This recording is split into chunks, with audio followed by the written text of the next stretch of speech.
You serve 24/7. There are times when you're deployed, times when you're not deployed, but the fact of the matter is, having you available to serve the state of Texas or the United States of America is essential for Texas and for our country to remain sovereign, free, and safe. And that's exactly what you are delivering to the people of our great state. And I want to say thank you so much for everything that you're doing. Thanks, Governor. Look, you guys know me. For the last 4 years, I wake up every morning pissed off about what this administration did to the most secure border in my lifetime. Let me be clear. I worked for 6 presidents, starting with Ronald Reagan. Every president I worked for took steps to secure the border because they understood you can't have strong national security if you don't have border security. We need to know who's coming in, what's coming in, where it's coming in, why it's coming, all those questions, right? No one did better than President Trump. President Trump's one badass president to secure this border at a level we've never seen before. Illegal immigration was down to a 45-year low. Illegal immigration was down between 83 and 90%. Unprecedented success. Joe Biden's the first president in the history of this nation who came into office and unsecured the border on purpose. All right, so are you ready to really get into this border security stuff? Oh, yeah, it's a big one. Yeah, we got a ton of stuff. Speeches, news clips, expert opinions. And it seems like it's going to be pretty intense. Yeah, and you know what's really interesting to me is how much immigration and economics and national security are all kind of tied together now. Yeah. It's not just about, like a policy here, a policy there. It's like people's whole worldview is kind of wrapped up in this. Okay, well then let's just jump right into it then. Yeah, let's do it. We've got this rally in Texas. Governor Abbott's their incoming border czar. Tom Homan, they're addressing the National Guard. Right. It seems like they're trying to set a very specific tone. Yeah, definitely. I mean, when Homan comes out and says that Biden intentionally unsecured the border, that's not just like, oh, they messed up or something. It's like, no, this was a plan. It's a strategy. Yeah. And they both really focused on the human cost of illegal immigration. Yeah. They shared some pretty intense stories. Yeah, it's like a classic move, right? To try to get people to feel it in their gut. Yeah. Not just think about it. Yeah, to make it feel real to people reading those stories about the danger, the chaos, the threat to their communities. It's powerful stuff. And it seems like Homan's solution is pretty simple: mass deportation. Oh, yeah. He does not mince words. No. He's like, look, this is the only way that the rule of law means anything. But is that even realistic? Well, I mean, that's a big question, right? Yeah. Because that comes from a very specific place where it's like law and order above everything else. Right. Any kind of leniency, any compromise, and the whole system falls apart. Okay, so that's one side of it. And then on the other side, we've got news coverage of Trump's plan to impose tariffs on Mexico, Canada, even China. Wow. If they don't help curb illegal immigration and fentanyl flow. Yeah. That's a whole other thing. Yeah, it feels like opening a whole other can of worms. It really does, because this brings in the whole economic side of it. Trump's saying he's going to use tariffs as leverage. Yeah. But, I mean, a lot of people think that's a really bad idea. Yeah. We've got reactions from Mexican and Canadian leaders, and they are not happy. No, they're talking about retaliation. Yeah, and there are some serious economists who are really worried about what this could do to the global economy. And then you have people like Jesse Waters on Fox who think it's totally necessary. Right. He even had this analogy about cleaning a kid's room to explain it. Yeah. You gotta make it hurt a little to get them to straighten up. Right. You got to have consequences. Yeah. And that's really interesting because it shows you how they're thinking about this. Right. It's all about transactions. Yeah. And America first. Right. And if other people get hurt, well, that's just the cost of doing business. Yeah. It's a pretty hard-nosed way of looking at things. And Charlie Kirk's saying the same thing. He's calling it a creative negotiating tactic. Right. America first. America. But is it really creative, or is it just going to cause a lot more problems? Yeah. I mean, that's what everyone's arguing about. Yeah. And it's not just happening here. Right. This is a global debate now. Okay, so on one hand, you've got Homan saying we need to deport everyone. Right. On the other hand, you've got Trump threatening these tariffs. Yeah. It feels like this whole border security thing is getting out of control. It's definitely getting more extreme. Yeah. Is this really the only way forward, though? Oh, well, I mean, there are other people who are saying different things. On that Fox News panel we've got, There are some people who are pushing back against both Trump and Homan. Yeah, they're saying we need to be more nuanced. Right. They're talking about the humanitarian side of it. Yeah. And the fact that immigrants contribute a lot to the economy. Yeah. They're trying to find some middle ground Yeah. where you can be tough, but you can also be fair. So is there some way to, like, bring these sides together? That's the million-dollar question. Yeah. Can you have a system that's both secure and humane? Because right now it feels like we're just reacting out of fear. Yeah. It's like people see these pictures of people crossing the border and they just freak out. Yeah. Build the wall, deport anyone who doesn't belong, get them out. Yeah. But, I mean, you got to understand where that's coming from. Right. People are scared. They're scared about their safety, their communities, their way of life. Exactly.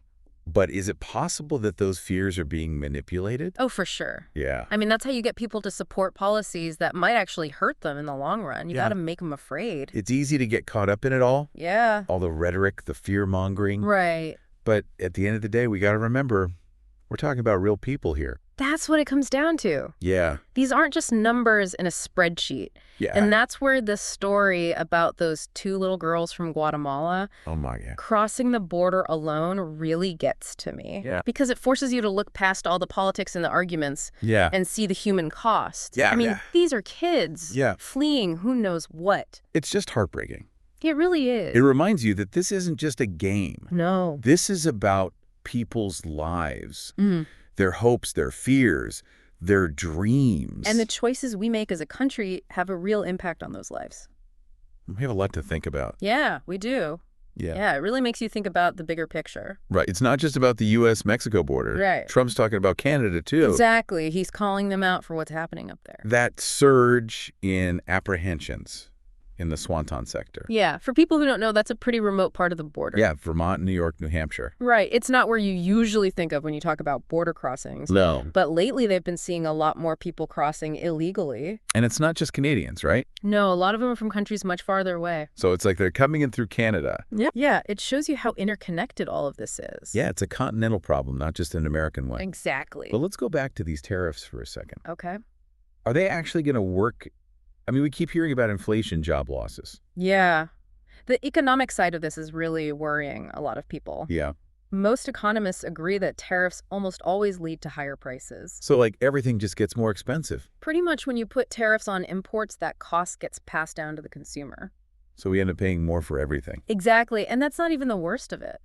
What else? Tariffs can mess up supply chains, too. How so? Well, it becomes harder and more expensive for businesses to get the stuff they need. Right. So then you have production slowdowns, job losses. Right. It hurts the whole economy. Exactly. But I guess the people who support the tariffs are saying it's worth the risk. Yeah, they're saying it's like short-term pain for long-term gain. Right. Less illegal immigration, fewer drugs coming into the country. But a lot of people think that's a really big gamble. Yeah. I mean, are those benefits really worth crashing the economy? That's the question, and there's no easy answer. It seems like Trump's hoping you won't even have to actually use the tariffs. Right, he's using them as a threat. Yeah, like a bargaining chip. Exactly, he's trying to pressure Mexico and Canada into doing what he wants. Kind of like how he got Mexico to send troops to their southern border a few years ago. Right, but it's not clear if that'll work again. Yeah, other countries might not be so willing to cave this time. Especially with the risk of a trade war. Yep, and you know, one thing that really struck me was the discussion about deportation priorities. Oh yeah, that's a big one. Like, who gets deported and why? Right, because even conservatives don't all agree on that. Yeah, we've got Homan saying anyone with a removal order should be deported, no exceptions. Right, but even on that Fox panel, some people were pushing back on that. Yeah, they were saying we should focus on people who are actually dangerous. Right, like violent criminals. But be more lenient towards people who are just trying to make a better life for themselves. Right, like asylum seekers or people who've been here a long time and are contributing to society. So it's not as black and white as deport everyone versus let everyone stay. Definitely not. There's a whole range of opinions on this. And then you've got the whole issue of local law enforcement. Right, because Homan basically threatened anyone who tries to obstruct deportations. Yeah, but you've got some mayors and governors who are saying they're going to protect undocumented immigrants. Exactly. It's that whole sanctuary city debate. Right, where local governments are trying to shield immigrants from federal immigration enforcement. It creates this huge conflict between federal power and local control. And you can see that playing out on that Fox panel, too. Oh, yeah. The right is all about law and order, national sovereignty. Right. And the left is arguing for compassion and understanding. Yeah, it feels like both sides are just talking past each other. Yeah, they're not even on the same page. It's easy to get lost in the abstract arguments, but we got to remember that this is about real people's lives. Yeah, that's why that story about those two little girls is so important. It's heartbreaking. Yeah, it makes you realize that this isn't just a theoretical debate. Right, these are children. Their lives are being affected by these decisions. And it makes you think, what kind of country do we want to be? Yeah, do we want to be a country that's only focused on security, even if it means being cruel? Or do we want to be a country that's both safe and compassionate? That's the question we all have to grapple with. It really does make you think. Yeah, and it's like we need to be careful not to oversimplify things. Yeah, this deep dive has really shown how much nuance there is to this whole border security thing. For sure, it's not just open borders versus closed borders. There are so many different perspectives and approaches out there. And even within those big categories, Right. there's still a ton of variation. Exactly, like when you compare Trump and Obama's deportation policies. Yeah. People act like it's this black and white thing, but it's really not. It seems like both sides are just picking the numbers that help their argument. Yeah, and then they oversimplify everything to fit their narrative. But the truth is, both presidents deported a lot of people. Millions. Millions, even though they talked about it in totally different ways. Right. Obama focused more on deporting people who were considered dangerous. Like violent criminals? Yeah, but Trump's language has been much broader. Right. It's like he's saying all undocumented immigrants are a threat. Yeah, and he's pushing for way more aggressive enforcement. And that's where you get those accusations of hypocrisy. Right. Democrats are all over Trump for mass deportations. But they seem to forget that Obama did the same thing, just not as loudly. It shows you how much the politics have changed. Yeah. Immigration is such a hot-button issue now. Yeah, it's also impossible to talk about it rationally. And it's not just about the numbers, it's about how we talk about immigration. Right. The language we use, the stories we tell, the pictures we see on the news. It all affects how we think about it. And that's why that fear-mongering is so dangerous. Right, because once you start dehumanizing Yeah. people, it becomes a lot easier to justify treating them badly. Like Homan saying we need to deport everyone. Yeah. He makes it sound so simple. Right, like just round them all up and the problem's solved. But it's obviously not that simple. No, like we've been talking about, there are tons of legal and logistical issues. And it's just not morally right. Yeah, you have to think about due process and fairness and what it does to families and communities. And what about the economic impact? That's a huge factor, too. People are worried about labor shortages and prices going up. Right. It shows that immigration isn't just a social or political issue. Yeah. It affects the whole economy. So where does all of this leave us? Well, I think the main thing is just how complicated this whole issue is. Yeah. There's no easy solution, no magic bullet. It's a huge challenge with a lot of different angles. We've looked at the economics, the law, the human side of it. We've heard from people who want to be really tough and people who want to be more compassionate. And we've seen how politics and rhetoric can distort the whole conversation. And how easy it is to forget about the real people at the heart of it. Yeah, those stories are so important. Like those two little girls from Guatemala. It's a reminder that this isn't just some abstract debate. Right. These are human beings with hopes and dreams and fears just like us. And we need to remember that as we try to figure out how to move forward. Exactly. Yeah. We need to be informed and engaged. You need to listen to each other, And we need to recognize the humanity of everyone involved. no matter where they come from. If we can do that, maybe we can start to create a border security policy that actually works, A policy that keeps us safe. but also reflects our values as a country. A policy that's both effective and humane. That's something worth thinking about.